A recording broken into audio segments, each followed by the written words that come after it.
Very good morning to all of you. ધોરણ 12 chemistry ની અંદર આજે આપણે નવું ચેપ્ટર શરૂ કરવા જઈ રહ્યા છીએ. ચેપ્ટર નંબર 2 દ્રાવણોની અંદર આપણે વાત કરવાની છે.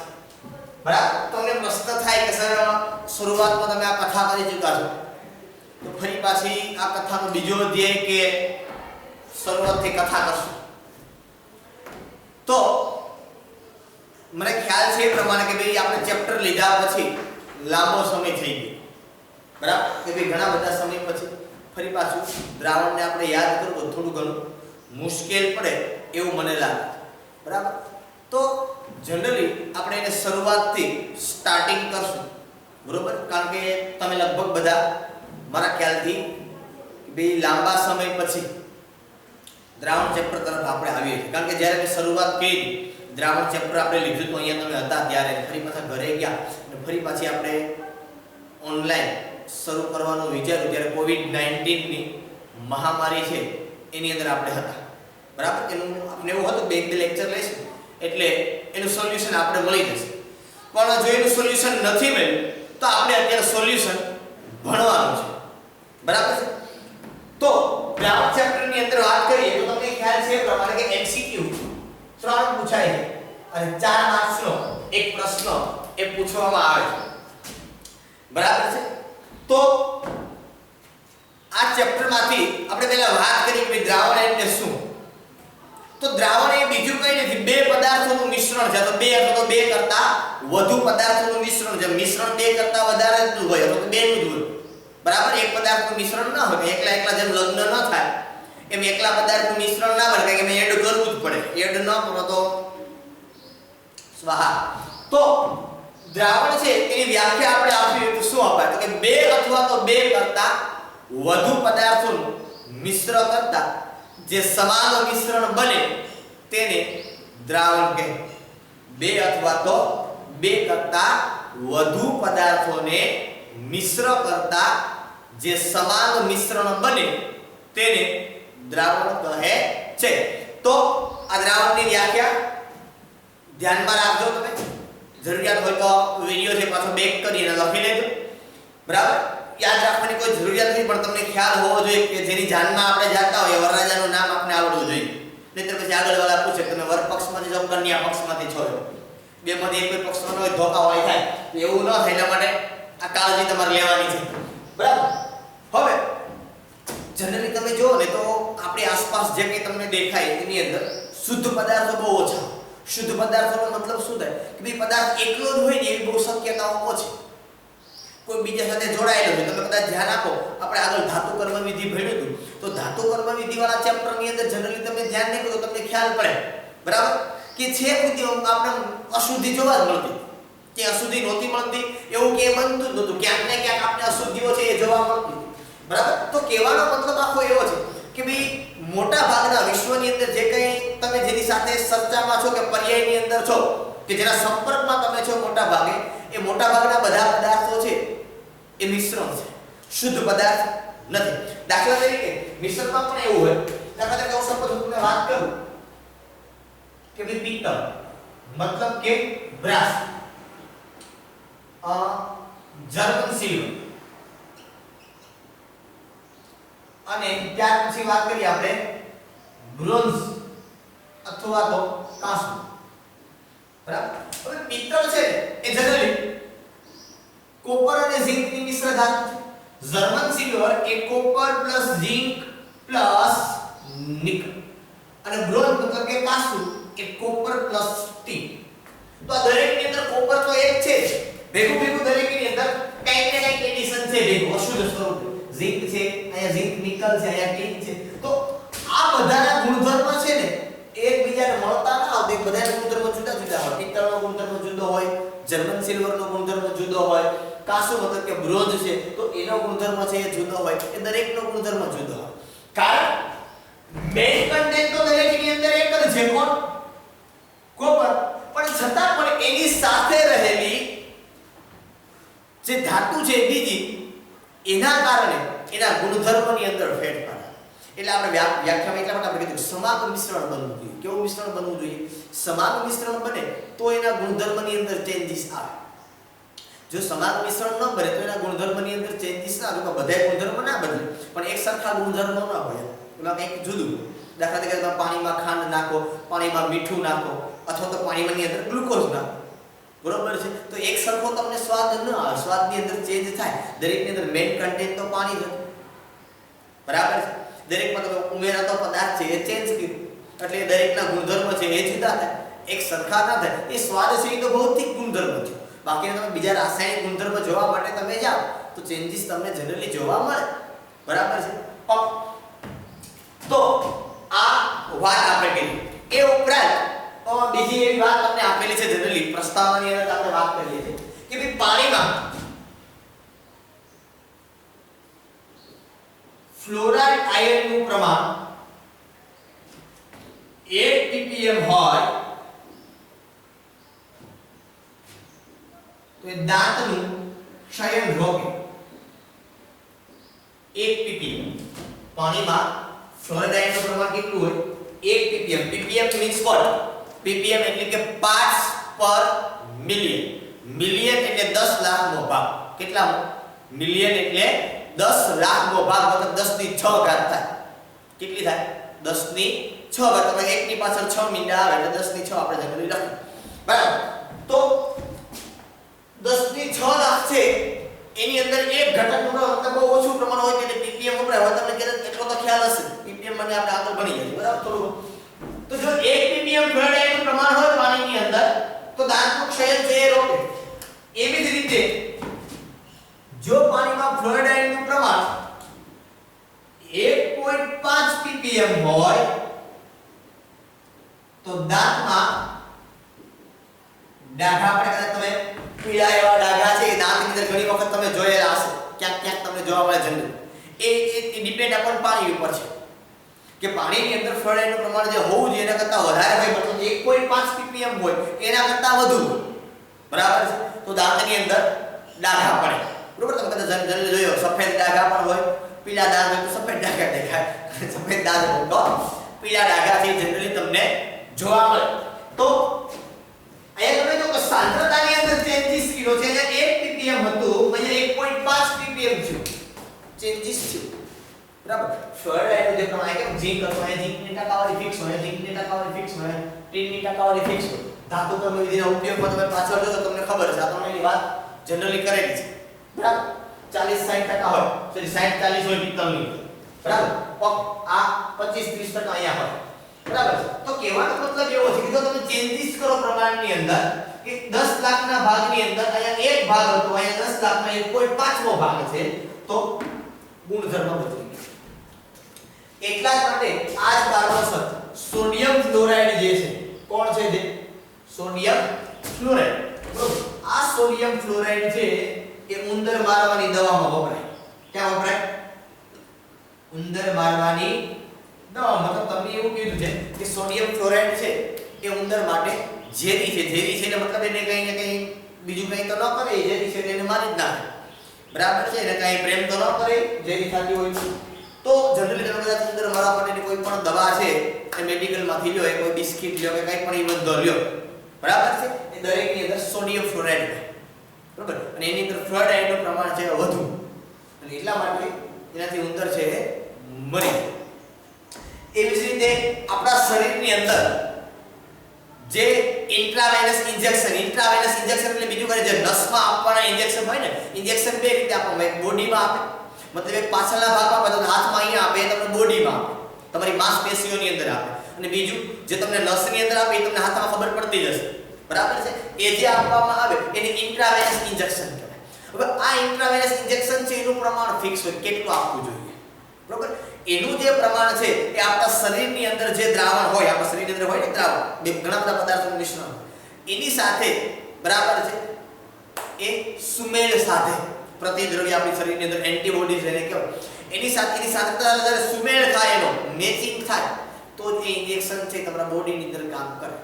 એની સાંદ્રતામાં જનરલી ચેન્જીસ હોય, કાં તો દ્રાવણ આપણા શરીરની અંદરનું જે દ્રાવણ છે એની સાંદ્રતા વધારે, કાં તો ઇન્જેક્શનની સાંદ્રતા, એની સાથે સુમેળ સાથે તો જ મેળ આવે. નહીં આપણે ખબર કહીએ ને ઘણી વખત જો પ્રમાણ વધી જાય તો આપણે ઘણી વખત કહીએ રિએક્શન આવ્યું, ઇન્જેક્શન છે કે જે દવા છે એની અંદર સાંદ્રતા છે એની અંદર વધારો આવે એટલા માટે આપણે જનરલી એવું કહીએ કે આવું થયું. એ થવા પાછળનું કારણ એ બીજું કંઈ નથી. ઓકે ચાલો તો આ વાત થઈ આપણે દ્રાવણ ચેપ્ટરની અંદર પ્રસ્તાવના. આગળ પર વાત હવે એ કરવાની છે આપણે કે આગળ ટોપિકની અંદર વધુ છે કે ટોપિક નંબર 2.1 જે આપણે શું આપેલું છે 2.1 ની અંદર દ્રાવણોના પ્રકાર શું આપેલું છે દ્રાવણોના પ્રકાર કે દ્રાવણ છે એ કેટલા પ્રકારના હોય. તો પહેલા તો હમણાં મેં તમને વાત કરી એમ કે દ્રાવણની વ્યાખ્યા આપણે ક્લિયર હોવી જોઈએ. દ્રાવણ એટલે શું? બરોબર? તો કે બે અથવા તો બે કરતા વધુ પદાર્થો છે એ મિશ્ર થઈ અને જે સમાંગ મિશ્રણ બનાવે એને શું કહેવાય? દ્રાવણ કહેવાય. દ્રાવણની અંદર બે ઘટકો હોય જે તમને ખ્યાલ છે કે દ્રાવણ બરાબર દ્રાવ્ય પ્લસ દ્રાવક. દ્રાવણની અંદર બે ઘટકો હોય દ્રાવ્ય અને દ્રાવક. તમને ખ્યાલ છે એ પ્રમાણે કે દ્રાવણમાં જેનું પ્રમાણ ઓછું હોય એને દ્રાવ્ય કહેવાય અને જેનું પ્રમાણ વધુ હોય એને દ્રાવક કહેવાય. ફરી પાછું તમને ખ્યાલ છે એ પ્રમાણે કે દ્રાવણમાં જેનું પ્રમાણ ઓછું હોય એને દ્રાવ્ય કહેવાય અને જેનું પ્રમાણ વધુ હોય એને દ્રાવક કહેવાય. બરાબર છે? હવે જો કોઈ દ્રાવણની અંદર દ્રાવ્ય અને દ્રાવકની જો વાત કરીએ તો દ્રાવક એક હોય અને દ્રાવ્ય એક કરતા વધારે હોય શકે. દાખલા તરીકે પાણી જે એ દ્રાવક છે, સાર્વત્રિક દ્રાવક. એની અંદર તમે મીઠું નાખો, ગ્લુકોઝ નાખો, ખાંડ નાખો, યુરિયા નાખો, આ બધાય પદાર્થ ઓગળી શકે. એક હારે પણ ઓગળી શકે. બરોબર છે? તો અંદર એક દ્રાવક અને 3 કે 4 દ્રાવ્ય છે. પણ આપણા સિલેબસમાં માત્ર ને માત્ર દ્વિઅંકી દ્રાવણ છે એ સિલેબસમાં છે. કેવું? દ્વિઅંકી દ્રાવણ. દ્વિઅંકી એટલે બે અંગો, એક દ્રાવ્ય અને એક જ દ્રાવક. આપણે આટલું જ અત્યારે ભણવાનું છે આપણા સિલેબસમાં. અત્યારે ત્રિઅંગિક, ચતુરંગિક, પંચઅંગિક, ષષ્ઠઅંગિક દ્રાવણ આપણે ભણવાના નથી. આપણે માત્ર દ્વિઅંકી દ્રાવણનો અભ્યાસ અહીંયા કરવાનો છે. એક જ દ્રાવ્ય હોય ને એક જ દ્રાવક. તો સપોઝ હું તમને કહું કે હવે કે અહીંયા પિત્તળ માટે કોપર અને ઝિંક માં સૌથી વધારે પ્રમાણ કોપરનું હોય. બરાબર? તો આ દ્રાવણ કયું કહેવાય? તો કે બેની ભૌતિક અવસ્થા જોવાની. કોપર કેવું હોય કે સોલિડ, ઝિંક કેવું હોય કે સોલિડ. તો આ દ્રાવણ કેવું બન્યું? તો કે સર ખબર કેમ પડી આપણે? તો કે જનરલી આપણે ખબર હોય કે કોપર છે એ ઘન છે કે પ્રવાહી, ઝિંક છે એ ઘન છે કે પ્રવાહી. તો આના આધારે જોવાનું કે વધુ પ્રમાણ કોનું છે? તો કે વધુ પ્રમાણ કોપરનું છે. તો જેનું પ્રમાણ વધુ એ દ્રાવક કહેવાય.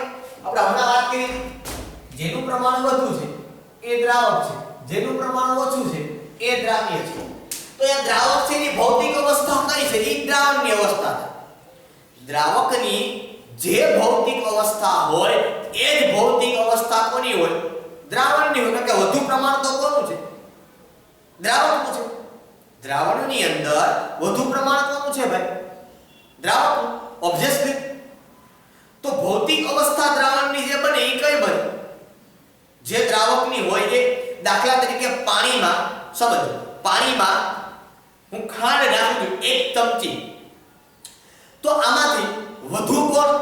1 ગ્લાસ પાણીમાં 1 ચમચી ખાંડ હું નાખું છું. બરાબર છે? તો આમાં વધુ પ્રમાણ કોણ? તો કે પાણી. ઓછું પ્રમાણ કોણ? તો કે ખાંડનું. તો પાણી કેવું છે ભાઈ? તો કે પાણી પ્રવાહી. હવે આ બેને તમે ભેગા કરી દો તો શું બન્યું? દ્રાવણ બન્યું. પાણી ખાંડ જે અંદર એકદમ ભળી ગઈ એની અંદર સમાન મિશ્રણ બની ગયું. તો હવે શું બન્યું? તો કે પ્રવાહી બન્યું, ખાંડનું દ્રાવણ. શું બન્યું? ખાંડનું દ્રાવણ. ખાંડનું દ્રાવણ છે એની ભૌતિક સ્થિતિ કઈ? પ્રવાહી. પાણીની ભૌતિક સ્થિતિ કઈ હતી? પ્રવાહી. સપોઝ તમે સોડા લ્યો તો પાણી પ્લસ કાર્બન ડાયોક્સાઇડ. સોડા એટલે શું હોય? પાણી પ્લસ કાર્બન ડાયોક્સાઇડ. કોનું પ્રમાણ વધારે? તો કે પાણીનું. કાર્બન ડાયોક્સાઇડ વાયુ છે એનું પ્રમાણ કેવું? તો કે એનું પ્રમાણ ઓછું. પાણીની ભૌતિક અવસ્થા પ્રવાહી. બેને ભેગા કરો એકબીજાની અંદર, દ્રાવણ બન્યું. તો એની ભૌતિક અવસ્થા કઈ છે? તો કે પ્રવાહી. મગજમાં બેઠે છે આખી વાત. હવા છે એ દ્રાવણ છે. ઓક્સિજન પ્લસ નાઇટ્રોજન 78% નાઇટ્રોજન અને 21% ઓક્સિજન. વધુ પ્રમાણ કોનું? તો કે નાઇટ્રોજન. તો દ્રાવક નાઇટ્રોજન ને દ્રાવ્ય ઓક્સિજન. દ્રાવક છે નાઇટ્રોજન, એની ભૌતિક અવસ્થા કઈ? તો કે વાયુ. બેને ભેગા કરો તો હવા બને. તો હવાની ભૌતિક અવસ્થા કઈ? ઓબ્વિયસલી વાયુ. બરાબર છે. મગજમાં બેસે છે આખી વસ્તુ. તો કહેવાનો મતલબ મારો એ છે કે દ્રાવકની જે ભૌતિક અવસ્થા હોય એ જ ભૌતિક અવસ્થા દ્રાવણની થાય. ફરી પાછું કહું છું, દ્રાવકની જે ભૌતિક અવસ્થા હોય એ જ ભૌતિક અવસ્થા દ્રાવણની થાય. તો આવી રીતે તમે જુઓ તો કેટલા પ્રકારના દ્રાવણ બને. તો પહેલા જો દ્રાવક ઘન હોય તો દ્રાવ્ય હોઈ શકે ક્યાં ક્યાં? તો કે ઘન, પ્રવાહી, વાયુ. ત્રણ દ્રાવણો બન્યા. દ્રાવક પ્રવાહી હોય તો દ્રાવ્ય કોણ કોણ હોય? તો કે ઘન, પ્રવાહી, વાયુ. બીજા ત્રણ બન્યા, ટોટલ 6 થયા. વાયુમય દ્રાવક હોય તો ફરી પાછા જોવો તમે તો ત્રણ દ્રાવ્ય હોય, ઘન, પ્રવાહી, વાયુ. ફરી પાછા ત્રણ બન્યા, ટોટલ 9 પ્રકારના દ્રાવણ છે એ બને. આપણે ભૌતિક અવસ્થાના આધારે દ્રાવણના પ્રકાર પાડવાના છે. શેના આધારે? ભૌતિક અવસ્થાના આધારે. કોની ભૌતિક અવસ્થાના આધારે? તો કે દ્રાવ્ય અને દ્રાવકની ભૌતિક અવસ્થાના આધારે દ્રાવણના આપણે પ્રકાર પાડવાના છે. બરાબર? ઓકે. આવો આપણે અહીંયા લખીએ પહેલું દ્રાવક, પછી લખીએ દ્રાવ્ય, અહીંયા લખીએ દ્રાવક અને અહીંયા એના ઉદાહરણ માટેની વાત. તો પહેલા આપણે ઘન દ્રાવકની વાત કરીએ તો દ્રાવ્ય તરીકે આપણે પહેલા દ્રાવક તરીકે જોવાનું. દ્રાવક તરીકે તમારે ઘન રાખવું. દ્રાવણ તો જ ઘન બને, બાકી ના બને. આ તમને મગજની અંદર આઈડિયા હોવો જોઈએ. હમણાં તમને વાત કરી કે દ્રાવકની જે અવસ્થા હોય એ જ અવસ્થા દ્રાવણની બને. તો અહીંયા પણ હું ઘન તો વિચારવાનું છે કે ઘન દ્રાવ્ય હોય ને ઘન દ્રાવક હોય એવું ઉદાહરણ કયું? તો હમણાં આપણે અહીંયા જોઈ જો ઘન દ્રાવ્ય અને ઘન દ્રાવક. તમે લખી શકો પિત્તળ જેવી મિશ્ર ધાતુ અથવા તો પિત્તળ મિશ્ર ધાતુ. કોઈ પણ મિશ્ર ધાતુનું એક્ઝામ્પલ તમે ત્યાં લઈ શકો.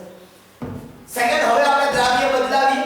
દ્રાવ્ય લખી આપણે પ્રવાહી. દ્રાવક તો આપણે ઘન જ રાખવો પડે કારણ કે દ્રાવણ આપણે ઘન લીધું. તો દ્રાવક ઘન હોય અને દ્રાવ્ય પ્રવાહી હોય એવું એક્ઝામ્પલ તમારે વિચારવાનું છે કે એવું એક્ઝામ્પલ કયું હોય કે જેની અંદર દ્રાવક છે એ ઘન, મતલબ વધુ પ્રમાણ ઘન પદાર્થનું હોય, ઓછું પ્રમાણ પ્રવાહી પદાર્થનું હોય. તો એની અંદર તમે આ એક્ઝામ્પલ લખી શકો. સોડિયમ સરસ અથવા તો ઝિંક સરસ. આપણે ભણી ગયા, યાદ કરો. NaOH ના ઉત્પાદન વાળા ભાગની અંદર આપણે એને મર્ક્યુરી કેથોડ ઉપર આપણે સોડિયમ ધાતુ મળતી ત્યારે આપણે કીધું સોડિયમ સર કે આમાં સોડિયમનું પ્રમાણ વધારે હોય, મર્ક્યુરીનું પ્રમાણ ઓછું. ત્યાર પછીની વાત કરીએ આપણે તો વાયુ અને ઘનનું એક્ઝામ્પલ કે ઘન પદાર્થ છે એનું પ્રમાણ વધુ હોય અને વાયુ પદાર્થનું પ્રમાણ ઓછું હોય એવું એક્ઝામ્પલ કયું? તો કે મેં તમને આમાં સમજાવ્યું હતું કે પેલેડિયમ ધાતુમાં હાઇડ્રોજન વાયુ. કદાચ તમે નહીં ભણ્યા તો તમે હાઇડ્રોકાર્બન ચેપ્ટરની અંદર ભણી ગયા કે તમે આલ્કીનમાંથી આલ્કેન બનાવતા હતા કે આલ્કાઇનમાંથી આલ્કીન અથવા તો આલ્કેન. આલ્કાઇનમાંથી આલ્કીન અથવા તો આલ્કાઇનમાંથી સીધું આલ્કેન. તો પેલેડિયમ અથવા તો પ્લેટિનમ જેવી ધાતુની સાથે તમે હાઇડ્રોજન છે એ લખતા હતા તો જ રિડક્શન થતું. તો હવે એક્ઝામ્પલ તરીકે તમે કહી શકો પેલેડિયમ ધાતુમાં હાઇડ્રોજન બને. ત્યાર પછી બીજું દ્રાવણ છે એના ઉપર આપણે વાત કરી. બીજું દ્રાવણ છે એ પ્રવાહી. તો દ્રાવક પણ તમારે પહેલો કયો લેવો પડે? તો કે પ્રવાહી. પહેલા આપણે દ્રાવ્ય તરીકે લઈએ ઘન. પ્રવાહી દ્રાવક હોય ને ઘન દ્રાવ્ય હોય. લોટ ઓફ એક્ઝામ્પલ તમને મળે. લખી શકીએ કે પાણીમાં ખાંડનું દ્રાવક. પાણીમાં ખાંડનું દ્રાવક.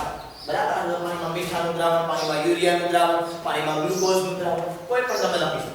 ત્યાર પછી દ્રાવક તો આપણે પ્રવાહી રાખવો પડે કારણ કે આપણું દ્રાવક પ્રવાહી છે, દ્રાવ્ય આપણે લઈ આવ્યા બીજો પ્રવાહી. કે પ્રવાહી પ્લસ પ્રવાહી બેસ્ટ એક્ઝામ્પલ છે પાણીમાં ઇથેનોલનું સમાન મિશ્રણ અથવા તો દ્રાવણ. પાણીમાં ઇથેનોલનું સમાન મિશ્રણ. સર આ કે દારૂ તમને જોયો ભાઈ? દારૂ પાણી નાખે કે ન નાખે? તો લેયર પડે જુદું એમાં ન પડે, એકબીજામાં મિશ્રણ થઈ જાય તો સમાન મિશ્રણ ઇથેનોલ આ તો દારૂ. ક્લિયર વાત? ઓકે. ત્યાર પછી વાત કરીએ આપણે કે દ્રાવક આપણે રાખીએ પ્રવાહી, દ્રાવ્ય તરીકે રાખીએ આપણે વાયુ. બરાબર છે? તો અહીંયા દ્રાવક પ્રવાહી દ્રાવ્ય તરીકે વાયુ હમણાં આપણે વાત કરી હતી. બરાબર? બે ત્રણ એક્ઝામ્પલ લખી શકો તમે કે પાણીમાં CO2 અથવા તો O2 હોય. પાણીમાં CO2 O2 ઓલરેડી હોય જ પાણીની અંદર. CO2 તમે એડ કરો તો બરાબર, કારણ કે 100 ml ઓક્સિજન ની અંદર બરાબર અમુક પ્રમાણની અંદર ઓક્સિજન છે એ દ્રાવ્ય થયેલો હોય. ઓકે, પ્રવાહી દ્રાવણની વાત થઈ. હવે આપણે વાત કરવી છે વાયુમય દ્રાવણ. તો દ્રાવક તરીકે શું હોવું જોઈએ? તો દ્રાવક તરીકે હોવું જોઈએ વાયુ. અહીંયા પેલા લઈએ ઘન. બરાબર? अब અહીંયા આપણે વાત કરવાની છે કે ભાઈ દ્રાવક તરીકે વાયુ છે ને દ્રાવ્ય તરીકે ઘન છે. તો તમે જનરલી લખી શકો કે N2 વાયુમાં કપૂર. શું લખી શકો? N2 વાયુમાં કપૂર. તમને પ્રશ્ન થાય કે સર આમને બરાબર મગજમાં ના આવે તો N2 વાયુમાં કપૂર તમને કદાચ ખ્યાલ હોય ને તો કપૂરની ગોળીઓ આવે વચ્ચે હમણાં કંઈક કોરોનાની પહેલા એક રોગ હતો, મને એક્ઝેક્ટ યાદ નથી આવતું. આપણે ઓલી કપૂરની ગોળીઓ છે ને એ રાખતા.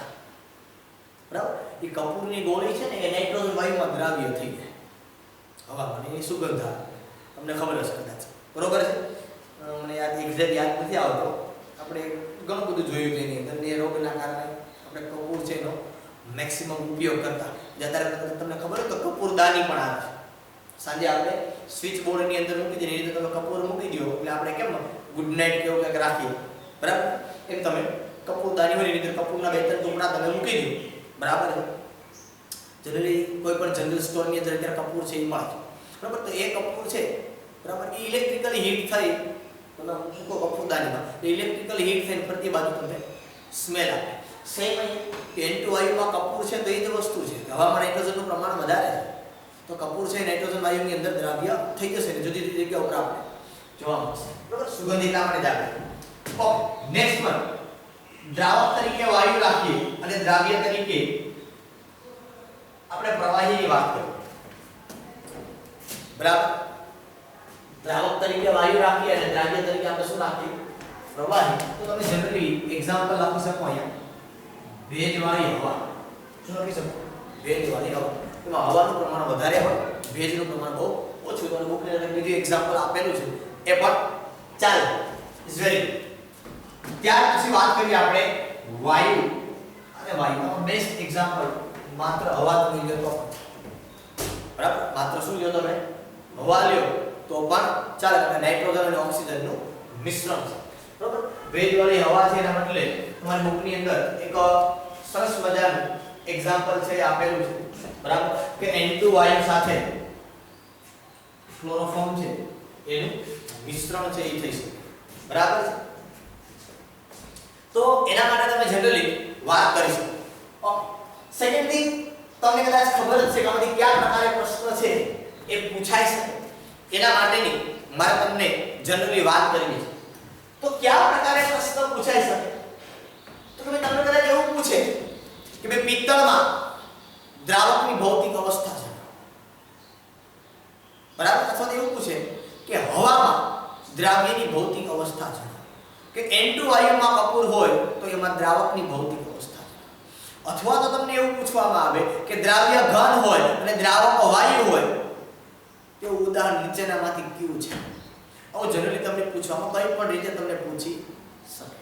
બરાબર? અથવા તો એવું પૂછે કે દ્રાવ્ય ઘન છે અને દ્રાવક પ્રવાહી છે, બનતા દ્રાવણની ભૌતિક અવસ્થા જણાવો. બનતા દ્રાવણનું ઉદાહરણ. અથવા તો એવું કે તમને કે પિત્તળ છે તો દ્રાવણ છે એ કયા પ્રકારનું બને, કયું દ્રાવણ એને કહેવાય, બરાબર છે. તો આ પ્રમાણે એક્ઝામ્પલ છે એ MCQ તરીકે તમને એક્ઝામની અંદર પૂછવામાં આવે. તો ખાસ આપણે ઘણી બધી ચર્ચાની અંદર કરેલી છે ઓલરેડી, તમને ખ્યાલ છે કે કયા પ્રકારે પૂછી શકાય. તો આ તમારે કોષ્ટક છે એ ખાસ IMP છે. આગલા વખતે કદાચ એકાદ MCQ છે આ કોષ્ટકમાંથી પૂછવામાં આવેલો હતો, તો તમારે આના ઉપર થોડુંક એવું ધ્યાન છે એ દેવાનું છે. ઓકે, ફરી પાછા આપણે આગળના લેક્ચરની અંદર વધશું. ત્યાં સુધી તૈયારી કરજો. ખાસ રીતે કોષ્ટક છે એની ખાસ તમારે તૈયારી કરવાની છે.